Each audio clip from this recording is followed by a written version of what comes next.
Hello students, welcome to Zenith Guru. आज की class में हम रिप्रोडक्शन के बारे में पढ़ेंगे।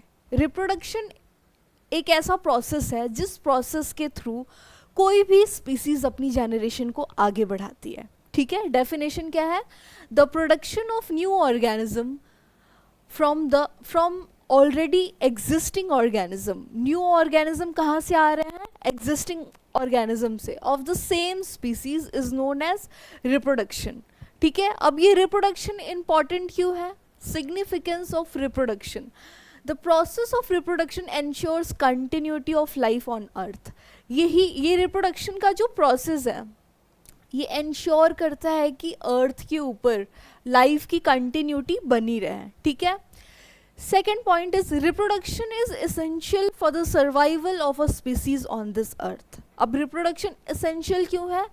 ताकि स्पीसीज की सर्वाइवल अर्थ के ऊपर बनी रहे। ठीक है, अब ये जो रिप्रोडक्शन है वो दो तरीके का होता है। एसेक्सुअल रिप्रोडक्शन, जिसमें सिर्फ एक ही पेरेंट की रिक्वायरमेंट होती है जनरेशन को आगे बढ़ाने के लिए, और सेक्सुअल रिप्रोडक्शन जिसमें दो पेरेंट की रिक्वायरमेंट होती है जनरेशन को आगे बढ़ाने के लिए। One is male and second is female. ठीक है, the production of a new organism from a single parent without involvement of sex cell. अब एसेक्सुअल रिप्रोडक्शन में सेक्स सेल का कोई भी इन्वॉल्वमेंट नहीं होता है, लेकिन सेक्सुअल रिप्रोडक्शन में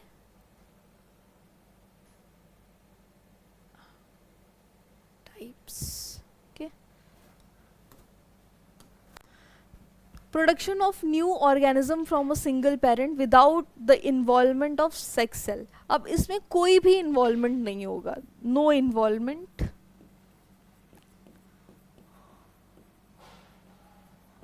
ऑफ सेक्स सेल, क्योंकि इसमें सेक्स सेल होता ही नहीं है। लेकिन सेक्सुअल रिप्रोडक्शन में सेक्स सेल का इन्वॉल्वमेंट होता है।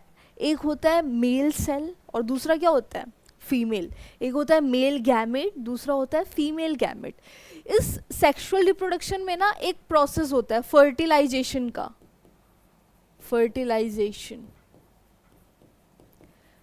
फर्टिलाइजेशन क्या होता है? Fertilisation is the process of fusion of male and female gamete. जब मेल और फीमेल गैमेट फ्यूज करते हैं तो जाइगोट बनता है, और यही zygote embryo, foetus and then baby बनता है। तो ऐसे सेक्सुअल रिप्रोडक्शन होता है। ठीक है, फर्टिलाइजेशन में क्या होता है? Formation of zygote. लेकिन एसेक्सुअल रिप्रोडक्शन में क्या होता है? कोई फर्टिलाइजेशन नहीं होता है, नो फर्टिलाइजेशन।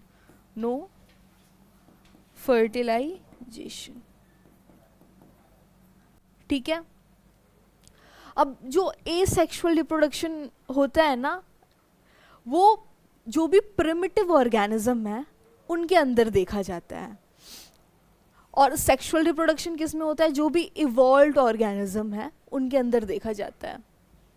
नाउ नेक्स्ट, इन दोनों में डिफरेंस क्या है? एसेक्सुअल रिप्रोडक्शन में एक पेरेंट की रिक्वायरमेंट होती है, only one parent is needed. लेकिन सेक्सुअल रिप्रोडक्शन में दो पेरेंट की रिक्वायरमेंट होती है। एसेक्सुअल रिप्रोडक्शन में कोई गैमेट फॉर्मेशन नहीं होता है, क्योंकि इसमें गैमेट्स का इन्वॉल्वमेंट ही नहीं होता है। सेक्सुअल रिप्रोडक्शन में सेक्स सेल की ज़रूरत होती है। ठीक है, ये सेक्स सेल ही फर्टिलाइजेशन में पार्ट लेते हैं। फ्यूजन ऑफ गैमेट क्या होता है? फर्टिलाइजेशन। इसी फर्टिलाइजेशन से जाइगोट फॉर्मेशन होता है, लेकिन एसेक्सुअल रिप्रोडक्शन के अंदर कोई जाइगोट फॉर्म नहीं होता है। ठीक है, this is the difference between asexual reproduction and sexual reproduction. अब ये जो एसेक्सुअल रिप्रोडक्शन है वो कई तरीके का होता है।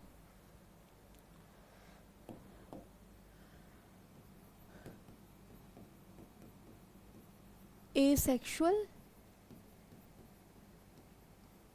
रिप्रोडक्शन ये बहुत तरीके का होता है।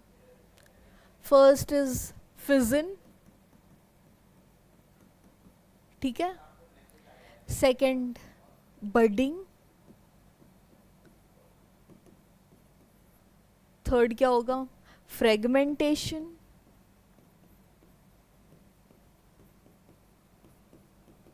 ठीक है। फोर्थ रीजेनरेशन,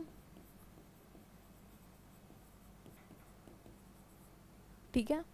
और क्या होता है, स्पोर फॉर्मेशन होता है,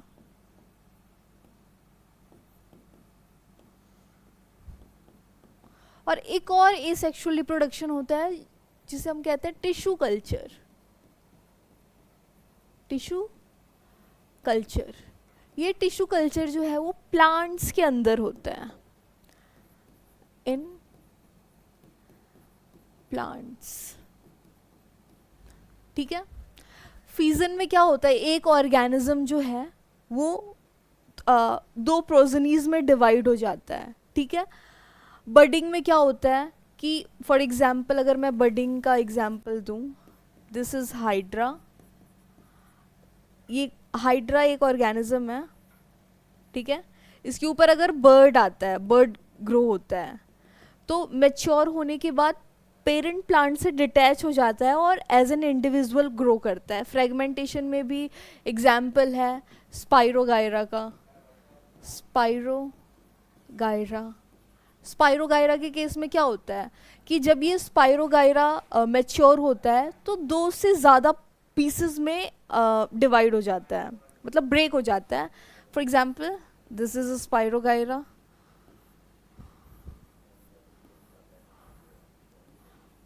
जब ये मैच्योर होता है तो दो से ज़्यादा पार्ट्स में ब्रेक हो जाता है, और फिर ये जो पीसेस हैं वो एज एन इंडिविजुअल ग्रो करते हैं, ओके। ये सारे pieces as an individual grow करते हैं। स्पोर फॉर्मेशन, ठीक है। टिश्यू कल्चर में क्या होता है, टिश्यू कल्चर में प्लांट के वेजिटेटिव पार्ट